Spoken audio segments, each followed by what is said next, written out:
Bonjour à tous, bonjour Corinne et bonjour Agnès et bienvenue pour ce nouveau webinaire dans cette semaine digitale Envie d'ailleurs. Voilà, une semaine digitale qu'on organise, Nouvelle Vie Pro, pour aborder plusieurs sujets sur vos envies d'ailleurs. Et aujourd'hui, on va parler d'un sujet qui intéresse beaucoup de gens en ce moment. Et on sait que depuis le Covid, il y a eu un bond des demandes de bilan de compétences. Donc, on va parler de ces fameux bilans de compétences, qui peut être un vrai levier d'épanouissement. On y va plutôt pour un épanouissement professionnel, mais par effet de bord, c'est un levier d'épanouissement personnel. On va le voir avec vous. Bienvenue Corinne et Agnès. Bonjour à toutes les deux. Bonjour Anne-Claire. Bonjour Anne-Claire. Bonjour. Donc Corinne Mossino, vous êtes responsable des centres de bilan de compétences des Yvelines et Agnès Kennedy, vous êtes responsable des centres de bilan de compétences des Hauts-de-Seine. Quant à moi, je suis Anne-Claire Penet, je suis chef de projet Nouvelle Vie Pro. Si vous avez l'habitude de regarder nos webinaires, vous m'avez sans doute déjà vu. Nous, on serait ravis de savoir un peu qui vous êtes, d'où vous connectez. Donc, n'hésitez pas à le mettre dans le chat. Voilà, faites-nous un petit coucou. C'est toujours sympa de voir d'où vous vous connectez, quel âge vous avez, ce que vous attendez de ce webinaire. Enfin, voilà, n'hésitez pas à nous dire un peu qui vous êtes. Bonjour Karine, bonjour Mélanie, bonjour Bénédicte, je vous vois vous connecter tranquillement. On a eu beaucoup d'inscrits pour cette séance bilan de compétences, donc je vais laisser quelques minutes le temps aux gens de nous rejoindre. Donc, on est au 4e webinaire d'une semaine sur les envies d'ailleurs. On a parlé de formation avec le CNAM. On a parlé de reprendre une franchise partout en France avec WeCare. Hier, on a parlé d'une région au cœur de l'Auvergne qui s'appelle l'Allier et qui vous accueille à bras ouverts. Aujourd'hui, on parle de bilan de compétences que vous pouvez faire partout en France avec les Greta. Mais là, on va plutôt parler de l'Île-de-France, mais juste pour savoir juste pour vous dire si vous n'êtes pas en Île-de-France que vous pouvez le faire partout en France. Et puis demain, on va parler plutôt des langues avec Télélangue qui va vous montrer que vous pouvez finalement vous former facilement à l'anglais, que ce soit pour partir à l'étranger ou pour que ce soit un nouvel atout sur votre CV. Donc, on va vous mettre le lien si ça vous intéresse pour vous inscrire au webinaire de demain sur les langues. Juste avant de vous laisser la parole, Corinne et Agnès, je voulais juste faire un petit point sur le déroulement de ce webinaire. Donc, vous avez le chat dans lequel vous êtes voilà, déjà habitués à nous parler. N'hésitez pas à communiquer dedans si vous voulez juste faire des commentaires. En revanche, si vous avez des questions, mettez-les plutôt dans l'onglet questions qui est juste à côté du chat. Ça nous permet de ne pas perdre les questions et de les reprendre à la fin. Donc vraiment, si vous avez des questions, pensez à les mettre dans l'onglet questions. On va vous poser 2 sondages au long du webinaire pour savoir un peu où vous en êtes de vos réflexions par rapport à votre vie professionnelle et par rapport au bilan de compétences. Donc ça, je vous guiderai. Et puis, dernière chose importante, il y a un webinaire un replay qui sera disponible vraiment 1 minute après ce webinaire. Donc, ne vous tracassez pas si vous n'avez pas pris tout en note, etc. Vous pourrez tout réécouter. Et puis, vous aurez de toute façon, dans le mail qui va suivre le webinaire, vous aurez les coordonnées de toutes les personnes qui pourront vous renseigner et vous donner plus d'infos. Donc bienvenue à tous ceux qui nous rejoignent. Donc je suis avec Corinne Mossino et Agnès Kennedy qui sont respectivement responsables des centres de bilan de compétences des Yvelines et responsables des centres de bilan de compétences des Hauts-de-Seine. Moi, je suis chef de projet de Nouvelle Vie Pro. Pour vous dire 2 mots de Nouvelle Vie Pro pour ceux qui ne connaissent pas, c'est un trait d'union en fait entre vous qui cherchez des solutions de reconversion et à la fois les bonnes infos, puisqu'on s'aperçoit que ce qui est compliqué quand on veut se reconvertir, c'est de savoir où trouver les bonnes infos fiables, parce qu'on lit beaucoup de choses sur Internet. Donc, Nouvelle Vie Pro, comme on est issu d'une agence de presse, on a vraiment le souci de la qualité et on vous fournit des actus voilà, avec des infos toujours vérifiées et fiables, donc sur tous les dispositifs, les secteurs qui recrutent, la création d'entreprise. On aborde vraiment toutes les problématiques de reconversion, les bilans de compétences, le coaching, etc. Et on est donc, je disais, le trait d'union entre vous et on vous donne des infos fiables et les acteurs qui peuvent vous aider à réaliser votre reconversion. Typiquement, Corinne et Agnès aujourd'hui en font partie. Et ces acteurs, on vous met en relation soit sur le site nouvellevipro.fr, soit au salon le 8 novembre à Paris, à l'espace Champéret pour ceux qui sont franciliens, ou sinon partout en France. Donc retenez bien cette date du 8 novembre, puisque à la fois à Paris et partout en France, tous nos partenaires, que ce soit des centres de formation, les acteurs du conseil en évolution professionnelle, des écoles, des universités, des centres d'accompagnement à la création d'entreprise, etc., vont ouvrir leurs portes pour pouvoir vous renseigner. Où que vous soyez en France, il y aura une carte de France en ligne sur Nouvelle Vie Pro, où vous pourrez aller voir, à côté de chez moi, il y a tel centre qui ouvre et je vais pouvoir aller poser mes questions. Voilà, et de toute façon, toute l'année, nouvellevipro.fr, vous avez des menus qui vous permettent de trouver les infos en fonction de là où vous en êtes de vos reconversions. C'est assez différent selon que vous en êtes vraiment à la réflexion du début, faire le point, et puis si vous en êtes déjà un peu plus loin. Donc, vous trouverez toutes les infos. Vous pouvez aussi vous inscrire à la newsletter qui est envoyée tous les 15 jours. Voilà, sur toutes ces thématiques de reconversion. Donc, on est là pour vous aider et pour faire intervenir les acteurs, surtout qui peuvent vous accompagner. Et aujourd'hui, c'est Corinne et Agnès qui vont le faire. Donc, n'hésitez pas à mettre toutes vos remarques dans le chat, vos questions dans l'onglet questions. Et Corinne et Agnès, je vous laisse la parole pour ce webinaire sur le bilan de compétences. Bienvenue à toutes les deux. Donc bonjour, je suis Corinne Moussineau. Je co-anime ce webinaire avec Agnès. Bonjour à vous tous. Donc bonjour, bienvenue. Nous démarrons donc ce webinaire avec un contexte à reprendre. Donc l'organisation du salon Nouvelle Vie Pro et sa thématique, envie d'ailleurs, mesure assez bien la situation dans laquelle se trouvent les individus sur la question d'aller voir autre chose, autrement, du changement, on sous-entend reconversion, mais pas que. Au vu de la crise que nous avons connue, nous avons des conditions de travail qui ont changé, une adaptabilité, une flexibilité. Donc, c'est autant de mots qui questionnent, qui bousculent et qui participent au questionnement sur le sens du travail dans sa vie et l'impact également sur sa vie personnelle et de fait l'épanouissement personnel que l'on peut en tirer.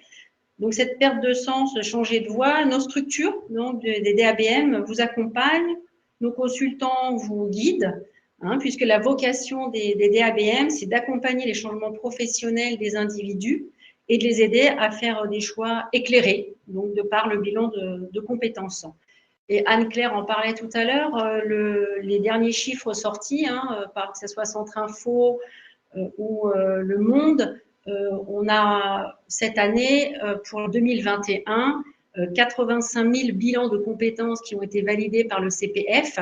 Donc, c'est une source sûre à laquelle il faut ajouter tous les autres financements des bilans. Et puis, on a pour 2022 une estimation par le CPF également de plus de 100 000 bilans réclamés pour 2022. Donc, vous voyez que la thématique, le bilan de compétences est sollicitée. On est à plus 63% de demandes sur 2021. Donc, c'est quand même pas anodin.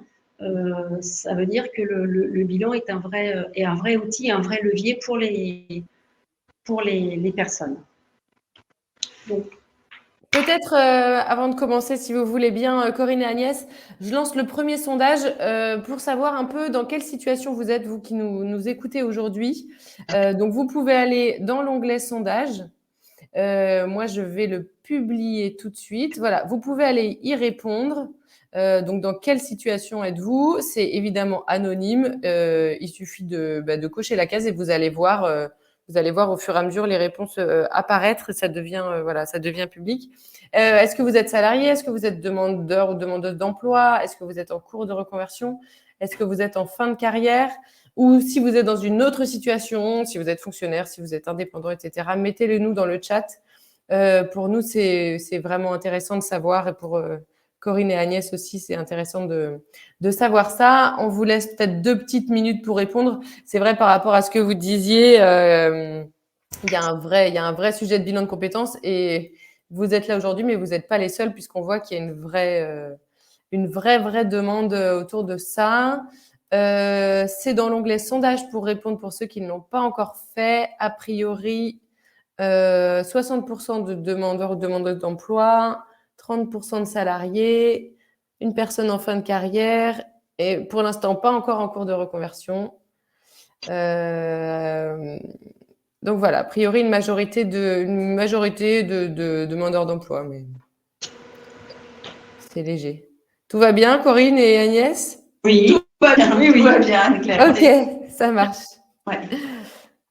Bah, merci en tout cas pour ce sondage qui nous permet de savoir voilà, qui vous êtes derrière ce webinaire de façon à ce qu'on puisse vous répondre au plus près de vos besoins. Donc, on va vous présenter les DABM. Oui. Donc, les DABM, c'est un dispositif académique de bilan et de mobilité. Nous sommes rattachés au ministère de l'Éducation nationale. Donc, nous sommes un réseau national avec une expertise de plus de 30 ans et une couverture du territoire grâce aux 8 DABM, en tout cas sur l'île de France. Avec, effectivement, ces DABM ne peuvent que fonctionner puisque nous avons des équipes de consultants expérimentés donc qui interviennent au sein de nos structures sur des prestations telles que le bilan de compétences, l'accompagnement à la VE, la validation des acquis de l'expérience, du coaching, des bilans de compétences fin de carrière, retraite, et le sens de la vie, sens du travail, donc avec le conseil RH, et puis assistance au recrutement. Donc les DABM ont déployé en fait un ensemble de prestations autour du bilan de compétences pour répondre à différentes problématiques et donc nous intervenons sur toute l'île de France. Alors Agnès. Donc qui sommes-nous? Donc voilà, notre cœur de métier au DABM, ce sont la compétence. Et la compétence, comme vous l'avez pu le constater, on le travaille au sein du bilan de compétences, mais également du coaching et la validation des acquis et de l'expérience. Travailler la compétence, c'est la définir, c'est la contextualiser, c'est l'exemplariser, de façon à ce que vous puissiez en sentir leur force, de façon à ce que vous puissiez vous réapproprier votre colonne vertébrale des compétences. Et vous avez donc pour cela un accompagnement spécifique. Notre méthodologie, elle est vraiment éprouvée puisque vous voyez, on a 30 ans d'expérience. Quand on vous dit qu'on a 30 ans d'expérience, c'est qu'on a été à l'initiative en collaboration avec le ministère du Travail lors de l'élaboration du bilan de compétences. Le bilan de compétences, il a commencé à être réfléchi en 1984, expérimenté en 1986 et introduit dans le Code du travail en 1991. Et là, les DABM d'Île-de-France notamment ont participé à l'expérimentation de la mise en œuvre du bilan de compétences avec sa méthodologie éprouvée et ces différentes phases qu'on va vous expliquer au cours de ce webinaire. Donc, voilà la méthodologie. Quand on vous parle de méthodologie, c'est vrai qu'elle répond à un code particulier puisque le bilan est inscrit dans le Code du travail. Et on utilise des outils avérés, on utilise des tests, on utilise tas de choses qu'on va vous présenter. Nos valeurs. Alors, le respect de la personne. Le respect de la personne, il est fondamental d'être au cœur de notre métier et au cœur de notre accompagnement. On est là pour être dans la bienveillance et dans l'écoute, et l'écoute précise de vos besoins, de vos interrogations, des chemins que vous allez amener pour aller vers la transition. Et quand on vous dit qu'on est mission de service public, qu'est-ce que ça signifie? Oui, on est rattaché au ministère du Travail, de l'Éducation nationale, puisqu'on est le pilier de la formation continue du ministère de l'Éducation nationale. Mais une mission de service public, ça signifie qu'on a cette mission de pouvoir rendre accessibles nos prestations à l'ensemble des personnes qui le souhaitent, quel que soit leur statut. Et mission, c'est vraiment de vous accompagner dans l'élaboration de vos projets et de vous permettre de trouver ce chemin d'élaboration de façon à ce que vous puissiez identifier vos talents, vos motivations, vos valeurs et vos forces. Donc ensuite, les DABM, c'est du professionnalisme. On avait dit par professionnalisme, qu'est-ce qu'on entend? C'est une charte de déontologie, puisque le bilan de compétences est réglementaire. Donc, on répond à une charte de déontologie qui fait aussi appel à des supervisions des équipes entre pairs qui permet des échanges sur l'analyse et l'analyse des pratiques. Nous avons aussi au sein de nos équipes, on a une équipe plurielle avec des psychologues du travail, des psychologues cliniques pour des regards pluriels et de par la déontologie, hein, de la psychologie aussi, on est sur de la confidentialité. Donc là, notre professionnalisme est là, en plus de l'expertise de plus de 30 ans, Agnès, hein, au niveau des bilans, comme on disait, puisque les DABM ont participé depuis le début à l'expérimentation du bilan de compétences depuis 1986. Donc, c'est pas, voilà, c'est déjà une bonne assise par rapport au bilan de compétences. Tout à fait. Et nous avons des consultants, quand on parle de professionnalisme, on a des consultants qui sont analystes, ce qui fait qu'ils sont formés à l'analyse des postes et des secteurs d'activité et qu'ils ont la possibilité de fait d'être généralistes, d'avoir une transférabilité et de pouvoir vous accompagner dans les projets, quel que soit le secteur d'activité vers lequel vous souhaitez aller. Et ils sont également aussi, ils ont une très grande connaissance du marché du travail, de l'évolution de celui-ci, des métiers en tension, de façon à pouvoir faire ce parallèle entre vos interrogations et les projets que vous pouvez ouvrir. Ensuite, on est sur la bienveillance, au niveau de l'écoute, hein, et de l'accueil que l'on a, l'adaptabilité, hein, que l'on a pour les personnes en s'adaptant et en respectant le rythme de chaque individu en fonction des contraintes que la personne peut avoir, avec les étapes choisies de par le bilan, qu'est-ce qui est le mieux, et puis les modalités que l'on peut avoir pour le bilan de compétences, à savoir du distanciel ou du présentiel, puisque tout le monde a eu des conditions qui ont changé, et bien nous aussi, au niveau du bilan de compétences, on a su s'adapter et rebondir pour pouvoir répondre le mieux possible en fait aux bénéficiaires. Donc le sans jugement. Sans jugement, il est là vraiment dans cette écoute active qui vous est proposée dans un espace de confidentialité. Et effectivement, Corinne évoquait l'analyse de pratique qu'ont tous nos consultants qui permettent vraiment de respecter cette neutralité qu'ils vous proposent et cet espace de parole et cette liberté de parole qui est vraiment nécessaire dans la conduite du bilan de compétences. Tout doit être dit et doit se dire, parce que s'il y a quelque chose qui n'est pas évoqué, le projet pourrait en trouver une faiblesse ou une difficulté de réalisation parce que la problématique n'aurait pas été évoquée. Et puis, pour faire un bilan de compétences, il faut savoir qu'il faut prendre le temps. Même s'il y a une durée réglementaire qui est de 3 mois, on a un bilan de compétences qui se déroule sur 3 mois, sur une durée de 24 heures. Ces 24 heures se font par entretien individuel, en face à face, mais on ne va pas jusqu'à 24 heures de face à face, ça peut osciller entre 16 et 18 heures, parce qu'il y a un temps de travail personnel qui va être demandé et auquel vous allez devoir vous engager en fait, pour réaliser votre bilan de compétences. Il y a un espace entre les entretiens, bien sûr, puisqu'en fait, il va falloir travailler quand même un petit peu. Hein. Nous, on vous accompagne, mais vous allez devoir travailler. Donc, il y a un temps défini.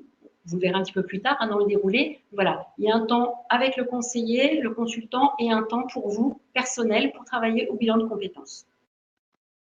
Et les durées, Agnès, entre 1h30, 2 heures, selon vos disponibilités et effectivement en journée, en fin de journée, également le week-end, enfin le samedi si nécessaire, en fonction de vos disponibilités. D'accord. Alors, qui peut faire un bilan ? Souvent, les gens se posent la question. Et le financement ? Le financement, on passe par le compte CPF, que tout le monde connaît à ce jour. Tout le monde va pouvoir faire un bilan de compétences, que vous soyez salarié, demandeur d'emploi, sur des CDD, sur de l'intérim. Je pensais même on appelle ça les intermittents du spectacle, mais c'est du particulier. Tout le monde peut faire un bilan de compétences. Vous avez tous un CPF, vous avez tous ouvert votre compte CPF.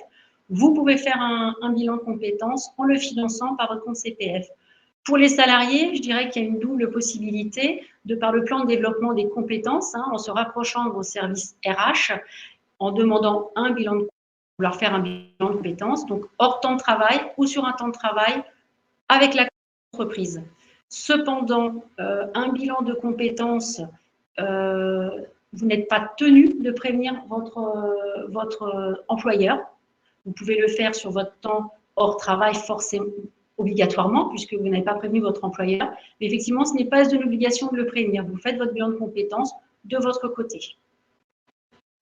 Mais vos services RH peuvent aussi, le jour d'un entretien professionnel annuel, vous proposer un bilan de compétences comme outil de développement de compétences, un outil de développement de carrière et de piloter sa carrière. Donc voilà pour le financement de votre bilan de compétences. Et donc, nos modalités d'accueil, on l'a évoqué tout à l'heure sur l'espace d'écoute et l'accompagnement avec le consultant, des entretiens individuels en présentiel ou en distanciel, avec des bureaux fermés pour la confidentialité, ça c'est important, des salles ressources pour des enquêtes. Donc voilà, on a à disposition les outils, je dirais, on a l'humain et on a le matériel pour le bilan de compétences. C'est essentiel. Donc, on va peut-être lancer, Anne-Claire, une question pour connaître un peu la situation des personnes. Ouais, on va lancer le deuxième sondage qui est pour rentrer un peu dans le vif du sujet et pour savoir ce qui vous empêche en fait aujourd'hui de vous lancer dans un bilan de compétences. Donc, vous pouvez aller dans l'onglet sondage, je le publie. Donc, qu'est-ce qui vous empêche aujourd'hui de vous lancer dans un bilan de compétences? Peut-être que rien d'ailleurs ne vous y empêche et vous allez nous mettre ça dans le chat en disant que vous êtes motivé, que vous n'avez aucun frein, mais peut-être que vous êtes là parce que vous ne savez pas ce que c'est. Parce que vous ne savez pas à qui vous adresser. Donc, vous pouvez d'ores et déjà commencer à répondre. Vous avez peut-être peur de l'investissement financier, c'est souvent une vraie question. Peut-être que vous n'êtes pas sûr de pouvoir le faire en même temps que votre emploi ou que vos activités. Peut-être que ça, on va parler un peu plus de l'investissement en temps que ça demande. Donc voilà, mettez la réponse dans les sondages. Si c'est autre chose, mettez-les dans le chat. C'est toujours intéressant d'avoir aussi d'autres raisons. Donc, ce qui ressort, je ne sais pas à qui m'adresser. En effet, c'est compliqué de trouver un organisme fiable, etc. Mais c'est pour ça qu'on vous en présente et l'organisme public là, qui se présente est tout à fait fiable. J'ai peur de l'investissement financier. Peut-être qu'on va rentrer un peu plus dans les détails du côté financier après. Je ne suis pas sûre de pouvoir le faire en même temps que mon emploi. Et puis, est-ce qu'on a des réactions un peu plus dans le chat? Bon, Bénédicte s'interroge sur voilà, ce qui va en ressortir à la fin, en fait. Et effectivement, parfois, on hésite en se disant, bon, est-ce que je vais faire tout ça pour... Je pense que vous allez nous dire que de toute façon, ça ne sert jamais à rien d'apprendre à mieux se connaître et à identifier ses forces, mais vous allez nous en dire plus. On va vous embarquer là pour 30 minutes en vous parlant du bilan de compétences et en creusant le bilan de compétences, ce qu'on fait pendant le bilan de compétences. Et il en ressort toujours quelque chose. Voilà, quel que soit le bénéficiaire, il ne ressort jamais sans rien d'un bilan de compétences. Voilà, on va en discuter ensemble. Donc, je pense qu'on peut, si tout le monde a répondu, Anne-Claire, on peut peut-être démarrer sur… Tout à fait, Anne-Claire, par rapport au questionnement du sondage, quelle est la proportion des réponses au regard des propositions que vous avez faites? Quelle est en fait l'interrogation la plus importante? J'ai peur de l'investissement financier, 38%. Et en deuxième, je ne sais pas à qui m'adresser, 31%. D'accord. Et ensuite, c'est je ne suis pas sûre de pouvoir le faire en même temps que mon emploi. D'accord. Et par rapport aux personnes qui se sont connectées, j'ai peut-être pas fait attention tout à l'heure, la situation des auditeurs qui sont avec nous. On a déjà plus de demandeurs d'emploi. Plus de demandeurs. 50% de demandeurs d'emploi. Quelqu'un vient de répondre. Donc, en fait, on est à autant de salariés que de demandeurs d'emploi. D'accord. Bon, voilà. Comme quoi, le bilan de compétences s'adresse à tout le monde, quelle que soit sa situation. On ne peut pas avoir peur pour se lancer dans un bilan de compétences. Donc, écoutez, on va se lancer. Et puis, avec vous, on va prendre le large avec notre webinaire aujourd'hui. On va travailler ensemble à trouver votre cap. Et puis, en répondant aussi après à vos questions en fin de webinaire, afin d'accoster à bon port pour répondre à Bénédicte. Le but d'un ouvrir les horizons des possibles aussi, parce que ça c'est très important de se questionner sur les horizons des possibles par rapport à ma carrière, ce que j'en fais, comment je la conduis et vers où je vais. Effectivement, allons à bon port. Alors, on va passer à la slide suivante. Ça passe plus chez vous? Vous pouvez la passer vous-même normalement, mais je peux. Oui, ouais, Voilà. c'est bon. Donc, vous voyez, hein, pour mener cette réflexion, chaque personne est unique, vous êtes unique, la traversée est différente, mais elle est unique aussi parce qu'elle est pour vous, elle est avec vous.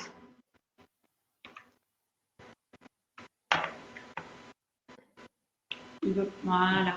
Donc, les étapes pour dénouer les nœuds.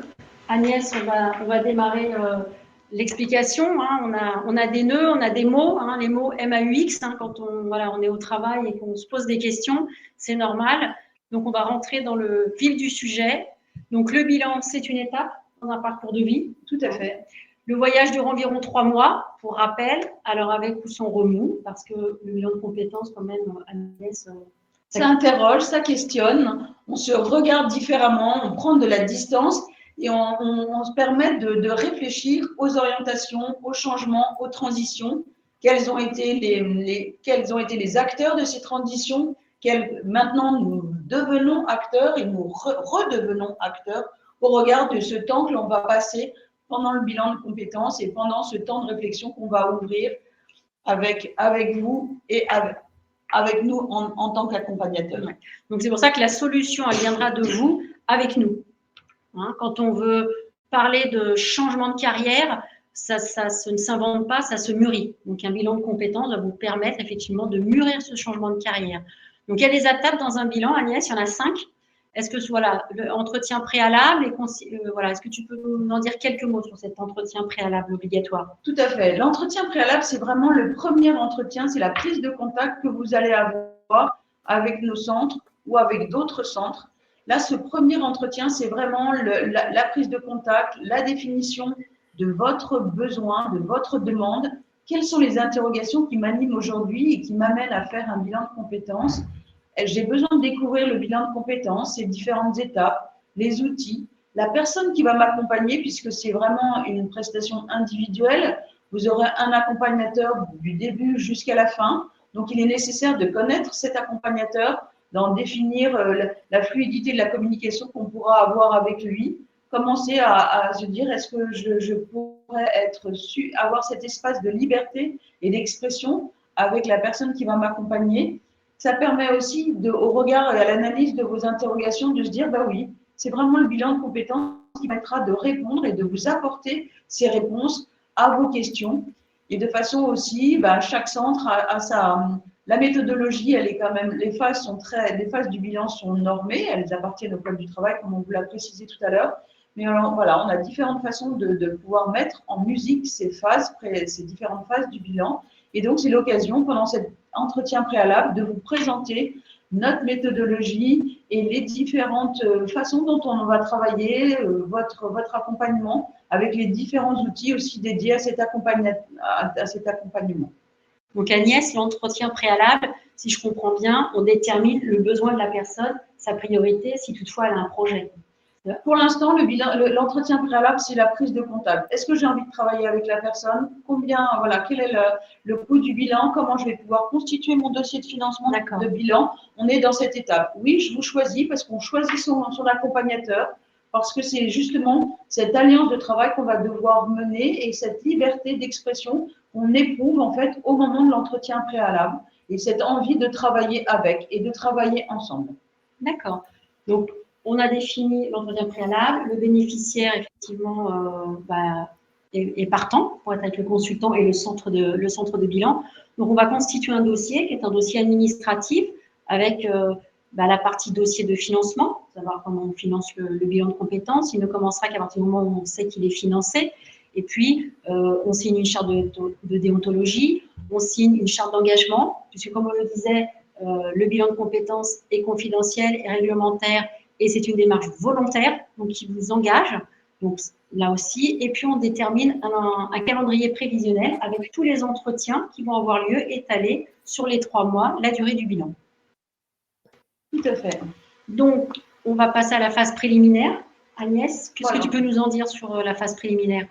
Donc, la phase préliminaire, notre dossier de financement a été accepté. On va commencer le bilan, donc ce sera notre premier rendez-vous.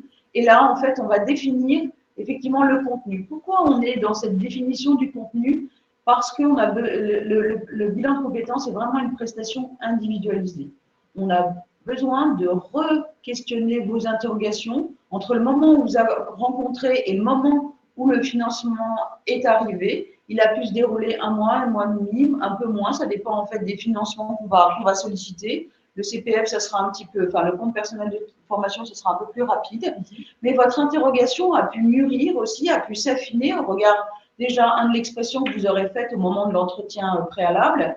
Et donc, on a besoin de se recaler en disant, voilà, OK, on en est où? Vous en êtes où dans votre questionnement? Quels sont vos besoins? Est-ce que des choses que vous avez déjà travaillées, des priorités sur lesquelles il sera nécessaire d'avancer le questionnement? Et dans ces cas-là, on va commencer par ouvrir ce questionnement et c'est déjà ces préalables de projet ou peut-être pas. Et bien donc, on va définir le contenu. Et définir le contenu, ça veut dire, on se dit, bah voilà, le besoin par rapport à la réponse, il sera, eh ben, j'ai besoin de connaître qui je suis et quelles sont les compétences que j'ai. Et dans ces cas-là, on va définir notre portefeuille de compétences comme étant une première étape. Vous voyez, on va individualiser votre accompagnement au regard des outils que l'on a et de vos questionnements. On se remet en marche et on se remet en objectif de travail et en alliance de travail. Donc, l'écoute active, en fait, permet l'individualisation. Le bilan est toujours personnalisé. Et on reprend en compte vos contraintes par rapport au calendrier qu'on avait pu définir et bien les choses ont pu être changées aussi. Donc, on va revoir ce calendrier pour le valider avec vous. D'accord. Donc, si on continue dans le déroulé du bilan, alors on va partir là sur la phase d'investigation qui est quand même la phase la plus importante. Agnès, je pense, du bilan de compétences, où là, eh bien, effectivement, le travail va être commun et partagé, à la fois avec le consultant qui va vous guider, vous accompagner, et à la fois vous, acteur du bilan de compétences, et vous allez travailler, on va vous questionner. Et alors, ça se passe comment, Agnès, quand on questionne, quand on fait travailler la personne? Qu'est-ce qu'on va lui demander? Alors, comme vous avez pu le percevoir, le bilan de compétences, il est certes sur la sphère professionnelle, mais il est également sur la sphère personnelle. Quand je vous évoquais en fait, cette analyse, cette distanciation que vous alliez faire par rapport au choix que vous avez fait, eh bien, on va commencer à déjà, peut-être, si c'est voilà, en fonction de votre besoin, bien sûr, de déterminer qui vous êtes, quelles sont vos compétences. Vous évoquez le portefeuille de compétences, eh bien voilà, quelles sont nos bases sur lesquelles on va travailler, et également en lien avec votre récit de vie personnelle. Comment se sont faits les changements? Comment se sont faits les orientations? Est-ce qu'il y a eu des moments où vous avez été pleinement acteur de cette orientation? Est-ce qu'il y a des moments où vous avez été aussi accompagné dans cette orientation et peut-être même vous avez subi cette orientation? Eh bien, toute cette analyse du chemin qui vous amène à être aujourd'hui qui vous êtes va participer à déjà savoir qui êtes-vous en termes de compétences et qui êtes-vous en termes de transition. Comment vous avez géré ces transitions et ces orientations.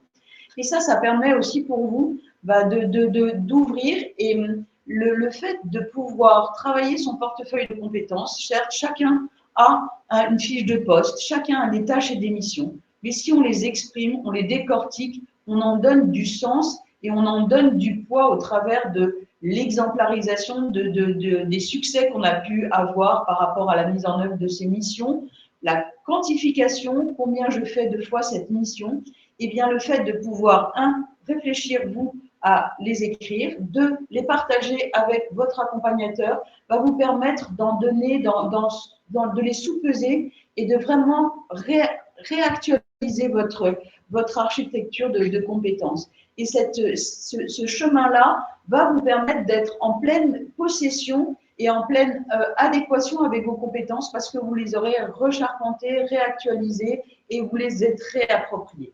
Ça, c'est un premier temps. Après, on va se dire, certes, eh bien, dans la continuité de cette investigation, moi, j'ai besoin de définir mes centres d'intérêt, mes motivations, mes aspirations. Qu'est-ce qui me fait vibrer aujourd'hui? Qu'est-ce que j'ai envie de pouvoir poursuivre comme champ d'intérêt? Oui, j'ai fait le tour de mon métier, j'en vois vraiment je le maîtrise, eh bien, j'ai envie d'autre chose. Eh bien, ça, on va pouvoir le faire grâce à nos différents outils. C'est vraiment le questionnement que vous allez faire par rapport à l'émergence des résultats de ces outils. Donc, ces outils sont pluriels, ça peut être des questionnaires, ça peut être des tests psychométriques, ça peut être des tests de personnalité. Et les résultats, on va les partager avec vous, de façon à vraiment définir vos atouts, vos forces, les freins peut-être, parce qu'il existe des freins. Voilà. Bien sûr, oui. C'est important de les mettre, je pense, en exergue aussi, ces freins, qui quelquefois sont faciles à lever, mais on n'a pas toujours la bonne solution ou le déclic pour les lever. Quelquefois, on ne voit pas forcément. Hein, on reste obtus sur une direction, une orientation, et ça permet de les lever. Et pour rebondir, Agnès, tu parlais de compétences. Donc, on a un portefeuille de compétences qui permet d'écrire. Donc, c'est quelque chose, ce portefeuille de compétences, qui suit le bénéficiaire, en fait, jusque tout le long du parcours. Donc, il y a quand même des écrits qui permettent de statuer, d'écrire, de bien s'approprier, en fait, et de bien intégrer, en fait, tout ce qu'il y a pu dire lors du bilan. C'est important, ce portefeuille de compétences, qu'on soit salarié ou qu'on soit proche de la retraite, parce que je vois qu'il y a quelques personnes qui nous parlent de la retraite. Et c'est vrai, quand on parle retraite, on se dit compétences professionnelles, retraite, est-ce que ça va bien ensemble? Mais en fait, on a des compétences qui peuvent servir après. Des compétences transverses, je pense. Qu'est-ce que tu en penses, Agnès? Tout à fait. Et ce portefeuille de compétences, il a plusieurs atouts. Je vous disais une réappropriation. Il a aussi, on permet une analyse en s'interrogeant sur est-ce qu'aujourd'hui, j'ai évolué dans mon parcours, j'ai un diplôme qui correspond à ce que je savais faire en début de parcours.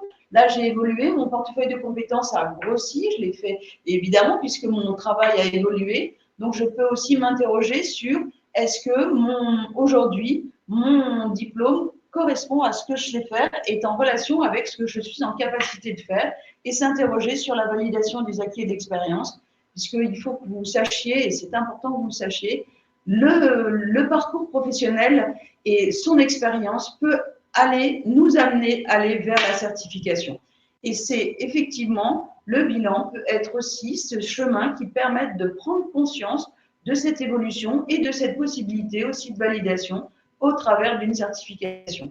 Et pour rebondir sur ta retraite, Corinne, bien sûr, le fait de faire ce portefeuille de compétences, ça permet aussi d'avoir une visibilité sur ce qui nous a animés, les compétences aussi de communication, d'organisation, etc., qui sont peut-être communes à l'ensemble des tâches que l'on fait et des expériences professionnelles qu'on a fait, et qui nous ont amenés à nous faire vibrer, entre guillemets, parce que ça a été constitutif de notre parcours professionnel, qui peut aussi être interrogé et réinvesti au moment des activités que l'on peut définir pour la retraite. Donc ça, c'est au niveau de le sujet retraite, hein, puisque quelques personnes en parlent. On l'a dans ce bilan de compétences. On a un bilan de compétences de la carrière et retraite qui axe en fait ce projet de départ à la retraite, imminent ou pas, et de se dire je n'aurai plus ce lien social, je n'aurai plus cette utilité du travail, enfin dans le travail avec des collègues, mais comment je vais pouvoir, sans le travail, être aussi utile et être aussi social après. Et donc, ça se travaille, il y a les outils, il y a du collectif, et on travaille pour ça, pour que les gens puissent rebondir à la mise à la retraite, qu'on veuille la retraite ou qu'on ne la veuille pas, un jour ou l'autre, on ira, nous aussi, on ira en retraite, et c'est se dire comment se préparer. Ce n'est pas facile. Donc, le bilan de compétences est là, de par les tests de personnalité que vous fait passer. Voilà, il y a des choses qui ressortent puisqu'il faut savoir quand même qu'un bilan de compétences, on n'en fait pas qu'un dans sa carrière. Tu as eu l'expérience, Agnès, dans tes structures comme nous, de personnes qui ont fait un bilan à 25 ans et qui reviennent à 45 ou 50 ans refaire un bilan. Oui, tout à fait, parce que c'est vraiment c'est envisager ces transitions. Et les transitions, elles peuvent être plurielles, et notamment, elles peuvent être aussi choisies, elles peuvent être subies. On a des accidents de parcours, on a des accidents au sein aussi de son activité professionnelle.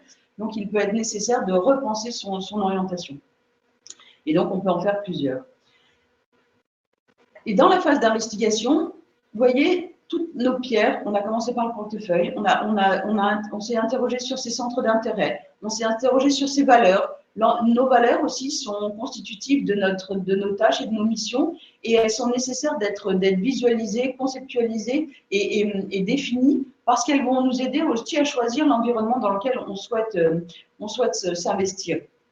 Et après, toutes ces pierres, on a travaillé aussi avec ses centres d'intérêt, ses valeurs, sa personnalité. On a pu commencer à élaborer des métiers, des postures professionnelles qui seraient intéressantes, vers lesquelles il serait possible d'aller et dont on aurait un intérêt à aller vers. Et au regard de ces différents métiers, de ces différentes fonctions, eh bien, on va commencer à élaborer des choix et en se disant qu'il y a des choses vers lesquelles on peut aller et qu'on serait en capacité d'aller, et il y a des choses vers lesquelles on souhaiterait aller, mais qu'il serait nécessaire de travailler parce que les compétences que l'on a ne sont pas suffisantes, entre guillemets. Il y a un écart entre ce qu'on sait faire et ce qu'on aimerait faire. Et donc, cette analyse des écarts, elle peut passer par un temps de formation, un temps de réappropriation, un temps de formation. Donc, les projets, on va en définir 1 ou 2 projets, parce que c'est toujours intéressant d'avoir des projets alternatifs. Et lorsque ces projets commencent à se définir au travers des différentes investigations que l'on a fait au préalable, eh bien, on va en définir leur faisabilité.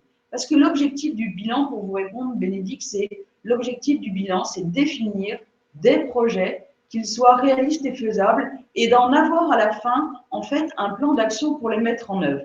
Je sais ce que je veux faire, je sais pourquoi je veux le faire, cela répond à mes motivations, à mes aspirations, à mes centres d'intérêt, et j'ai mon plan d'action qui permet à la fin du bilan de pouvoir les mettre en œuvre. Et donc, pour être dans une réalité, on a conceptualisé, on a défini ces projets, il faut qu'on vérifie la faisabilité et le réalisme de ces projets, puisque c'est vraiment l'objectif final du bilan, c'est que vous ayez des projets réalistes et faisables.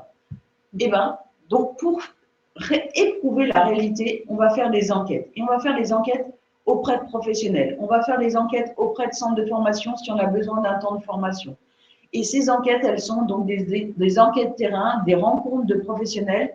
Et là, on a un alibi superbe d'être en bilan de compétences. J'ai besoin de vous rencontrer parce que j'ai besoin de pouvoir éprouver la réalité de la posture professionnelle que je voudrais avoir et d'en connaître sa réalité dans l'environnement dans lequel vous faites. Donc, j'ai besoin de vous connaître et de le chemin par lequel vous avez mené, enfin, vous avez pris pour aller vers votre projet. Donc, on va faire des enquêtes de professionnels. Et ça, c'est fondateur par rapport à la validation de votre projet, de la faisabilité de votre projet. Donc, toujours dans cette phase d'investigation, donc projet ou projet au pluriel, effectivement. Agnès vous disait qu'on peut avoir un projet ou des projets. Souvent, on travaille 2 projets quand même, un alternatif, parce que quelquefois, le plan d'action qui arrive derrière, on peut avoir quelques contraintes, des réalités qui font que ce premier projet n'est pas forcément réalisable. C'est pas toujours dépendant de votre volonté. Voilà, donc il y a toujours un projet alternatif au projet, au bilan avec ce bilan. Donc, le bilan de compétences se termine par une phase de conclusion avec un document de synthèse qui vous est remis. Donc, encore une fois, la réglementation du bilan de compétences impose ce document de synthèse qui est co-construit avec le consultant qui va formaliser ce projet professionnel ou un autre projet, une construction du plan d'action et une définition précise des étapes de réalisation du projet. Donc, vous êtes, quand on dit co-construit, parce qu'encore une fois, vous êtes acteur du changement. Est-ce qu'Agnès, par rapport à cette synthèse, construction du plan d'action, tu en as parlé tout à l'heure, effectivement, que ça se construit sur les 3 mois. L'enquête métier, effectivement, il y a corroboré le choix des projets. Et c'est vraiment un document intéressant, le document de synthèse, parce que certes, on a parlé du portefeuille de compétences, vous avez tous les résultats de vos tests, de vos questionnaires, etc., qui va compléter ce portefeuille. Vous avez ce dossier de votre bilan de compétences avec les résultats des différentes actions que vous avez menées.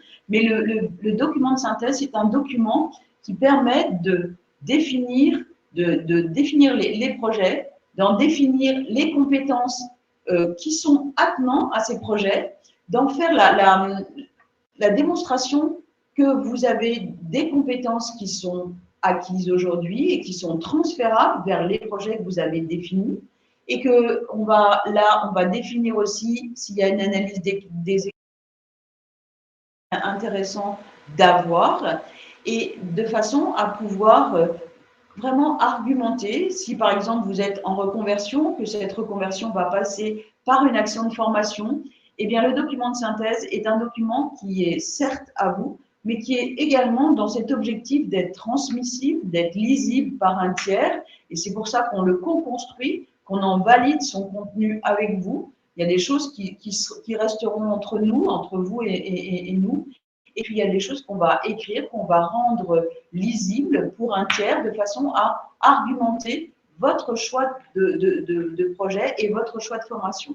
Et notamment pour les demandes de formation que vous pouvez faire, eh bien, c'est un élément, le document de synthèse valider et vraiment pouvoir montrer que vous avez fait ce choix de façon construite. Oui, c'est un argument pour entrer en formation, par exemple, pour un appui, en fait, un soutien pour valider une entrée en formation. Tout à fait.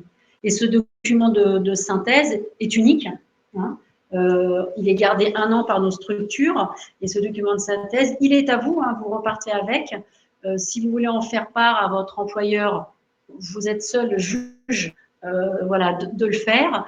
Sachez toutefois que si vous avez un bilan de compétences qui est financé par votre employeur peut vous demander à la restitution de cette synthèse, et c'est une convention tripartite qui est signée où vous acceptez que votre employeur en fait lise cette synthèse, puisqu'en fait elle amène à une évolution, elle amène à un changement. Donc à 3, on vient nous avec vous en entreprise pour parler de cette synthèse, cette remise de documents qui permet une évolution au sein de sa structure. Puisqu'un bilan de compétences, effectivement, aujourd'hui, on parle de reconversion, mais pas que, parce que quelquefois, on peut se rendre compte à travers du bilan de compétences qu'on est bien là où on est, mais qu'on n'a peut-être pas su tout voir ou tout exploiter. Et qu'on peut être très bien dans son entreprise, en fait, pas changer de secteur d'activité, mais continuer dans la même entreprise, peut-être sur un autre poste.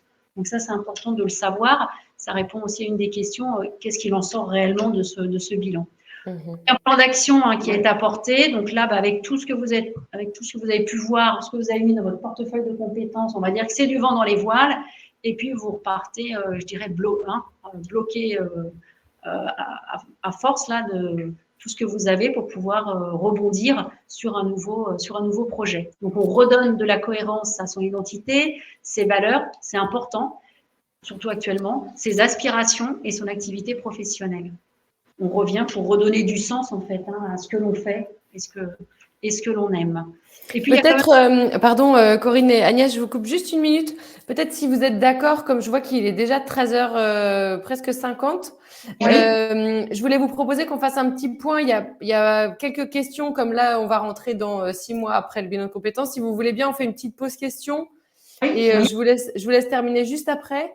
Est-ce qu'il y a un âge pour se lancer ? Est-ce qu'il y a un minimum, un maximum ?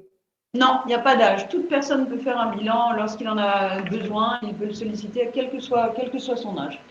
D'accord. Et c'est lié à l'âge aussi. Il y a Camille qui disait « Je ne me suis pas lancée dans le bilan de compétences car j'ai peur de ne pas avoir assez d'expérience professionnelle pour que ça ait un réel impact. » Et Camille, elle a 3 ans d'expérience pro. J'imagine que vous avez de plus en plus de jeunes. On sait qu'il y a beaucoup de jeunes qui se posent des questions dès leur première expérience. Est-ce que c'est un problème ? L'orientation des jeunes actuellement, quelquefois, elle n'est pas souvent, elle n'est pas quelquefois pensée, ou ça peut être une orientation qui peut être guidée par les parents. Donc, c'est comme ça que les jeunes s'aperçoivent qu'on va dans une direction parce que les parents ont voulu, nous ont soutenus, puis ils ont dit, oh, ça serait pas mal là. Et puis, tout compte fait, on s'aperçoit qu'une fois qu'on est dans le métier, au bout de 3 ans, non, c'est pas ça. Donc, le bilan de compétences, là, il peut tout à fait avoir sa place. Bien sûr, mais il a tout son rôle d'apprendre à mieux se connaître, là où effectivement on a souvent suivi des choix parce qu'on nous a guidés. Pas guidés, qui ne sont pas les siens, parce qu'on est jeune aussi, quand on sort des études, on mûrit. C'est pour ça que je disais tout à l'heure, il y a des gens qui font des bilans de compétences à 30 ans, à 45, à 50 ans. Quelqu'un dans le chat disait j'en ai fait 3. Vous voyez, c'est possible. Oui, pour donner un Un exemple concret, on a eu à faire un bilan de compétences sur une personne qui était ingénieure agronome et qui, au bout de 5 ans d'activité, s'est dit non, c'est pas du tout ce que je souhaite faire.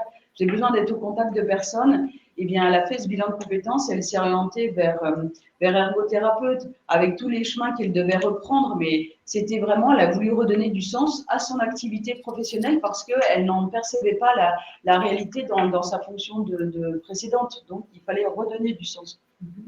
Et tu as aussi un exemple de la jeune femme qui était en psychiatrie. Voilà un autre exemple. Une trentaine d'années. Une personne qui était infirmière psychiatrique qui n'était pas en adéquation avec son activité et elle voulait avoir une activité beaucoup plus de création et de contacts différents. Eh bien, elle s'est orientée vers le métier de fleuriste et là, elle nous a envoyé un mail il y a quelques jours en nous disant ça y est, j'ai eu mon financement par mon OPCO, par mon organisme paritaire de formation qui a pris en charge le CAP de fleuriste. Donc, elle est lancée, elle avait bien fait des enquêtes, etc. Elle était certaine de son projet, elle a pu l'argumenter et elle en est dans la réalisation.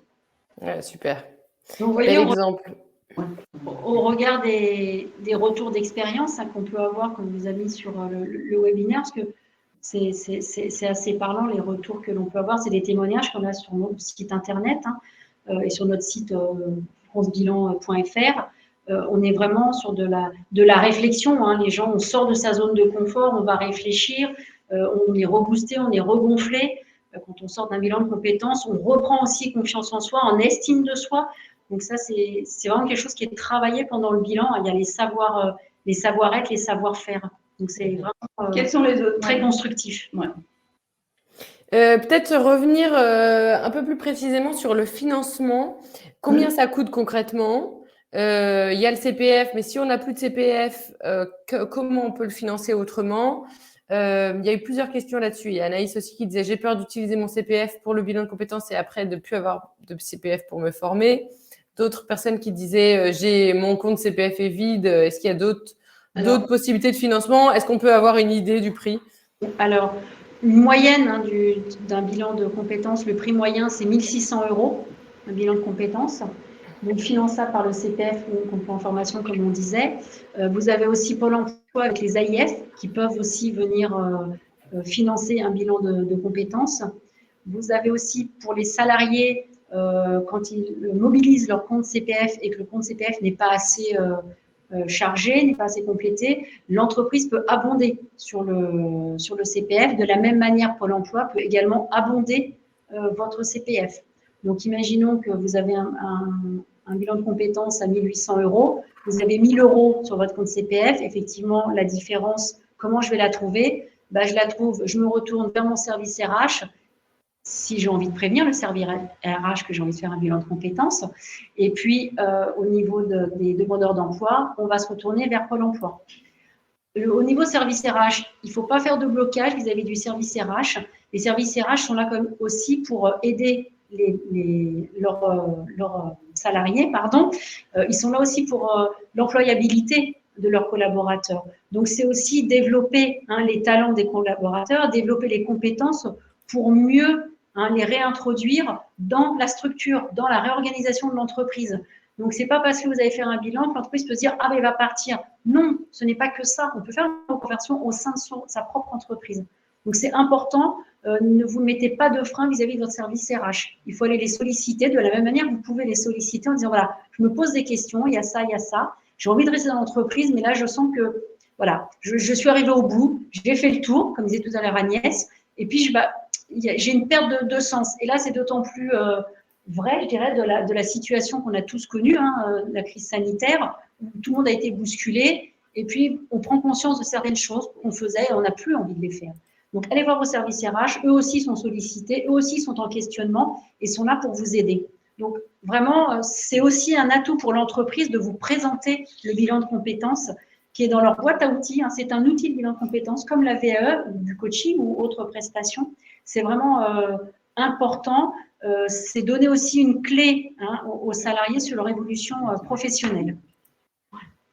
Merci beaucoup pour ces réponses. Je vous laisse poursuivre et malheureusement un peu terminer puisqu'il est déjà 55. Mais je vous laisse poursuivre votre présentation. Alors, on voulait répondre en fait, hein, on terminait par là où c'est vraiment, eh bien, chaque traversée est unique, vous êtes unique, on est tous dans le même bateau, hein, donc voilà, on prend le vent et en fonction de votre projet, on va vers un chemin et on vous accompagne, puisqu'on est là pour ça, la vocation des DABM. C'est cela. Agnès, tu voyais la question de Camille Rett, qui fait partie du même ministère que nous. Oui, il y a un service. Il y a des services RH, oui, tu veux dire. On a un service RH, oui, au niveau du ministère de l'Éducation nationale, et on a un service qui s'appelle la DAFOR, qui finance les bilans de compétences et d'autres formations. Donc, je ne sais pas sur quel national vous êtes situé. Des écoles, alors c'est vrai qu'il y a deux services selon si vous êtes dans le primaire ou dans le secondaire. Mais ça, vous pouvez solliciter votre gestionnaire de RH pour pouvoir demander. Il y a des financements de bilan de compétences faits par l'Éducation nationale. Certes, ça peut prendre un petit peu de temps, mais nous en avons, nous en réalisons dans nos structures pour l'Éducation nationale. Donc, après, voilà, vous pourrez nous interroger, vous allez avoir nos contacts et nos adresses mail. Surtout, n'hésitez pas à nous appeler. On vous donne le chemin de pouvoir solliciter vos gestionnaires RH. Oui, on peut bien sûr intervenir et interférer tout à fait. On peut vous donner les chemins. Voilà, si vous êtes intéressé ou vous posez encore la question, n'hésitez pas à faire la démarche maintenant. Le temps de réponse du ministère de l'Éducation nationale va être un petit peu long, donc ça nous laissera le temps aussi à nous de nous retourner, de revenir vers vous avec des solutions et la procédure à suivre. Mais avec le compte CPF, il suffit d'un clic. Hein. Vous allez sur le compte formation et il suffit d'un clic pour se connecter. Sous 48 heures, on prend contact avec vous. On a un entretien préalable qui est gratuit, hein, et qui n'engage personne. C'est-à-dire que voilà, vous êtes vraiment en relation avec le centre de bilan de compétences, avec un consultant, voir si ça match. On peut changer de consultant dans la même structure, c'est possible. Vous repartez, temps de réflexion, et vous recliquez pour dire « Ok, je pars avec vous ». Vous recliquez et on valide. Et là, on enclenche le bilan de compétences. Ça peut être sous 10 jours, ça peut être enclenché un bilan de compétences, hein, parce qu'avec le CPF, on est quand même sur des temps de réserve, on appelle ça. Il faut 11 jours entre le moment où vous nous avez vu, le temps de réflexion et le démarrage.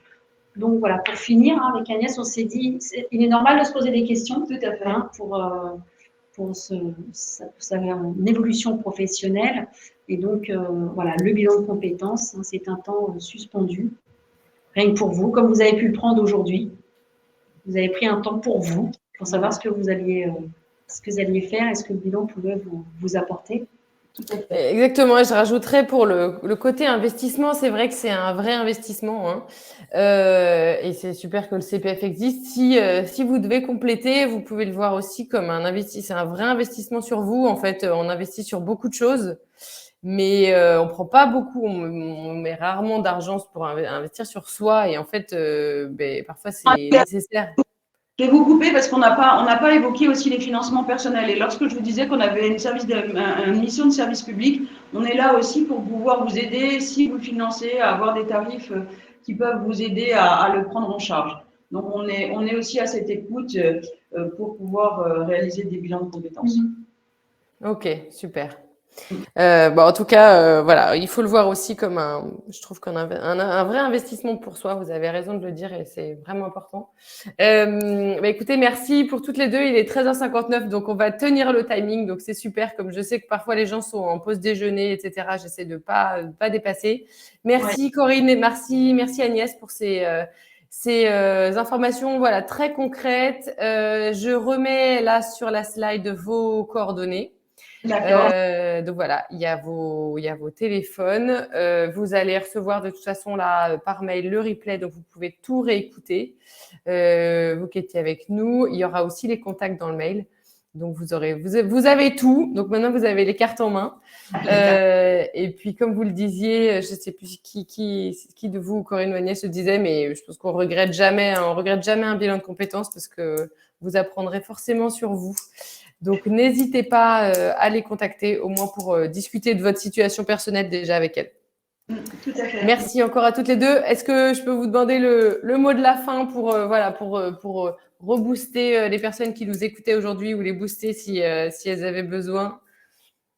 C'est une belle aventure que vous permettez pour vous et avec nous, mais pour vous essentiellement et pour vous recomprendre qui vous êtes et ce que vous êtes en capacité de faire et les possibles et ouvrir les horizons des possibles parce que vous choisissez votre orientation et vous êtes acteur de votre orientation et de votre parcours professionnel. C'est se reprendre en main. Voilà. N'hésitez pas, c'est se reprendre en main. Super, merci. On va rester sur ces beaux conseils qui donnent envie. Moi, je vous donne rendez-vous demain à 13h pour parler des langues. Là, on s'éloigne un peu du sujet bilan de compétences, mais pour parler des langues qui peut être un vrai atout sur un CV pour faire la différence et pour une reconversion à l'étranger, évidemment. Et je vous remercie tous d'avoir été avec nous aujourd'hui. Corinne, Agnès, encore un grand merci. Et puis, je vous souhaite une bonne journée malgré la chaleur. Je ne sais pas où vous étiez connectés, mais buvez bien tous. Ouais. Merci Anne-Claire. Et à très bientôt. Merci. Au revoir. Au revoir.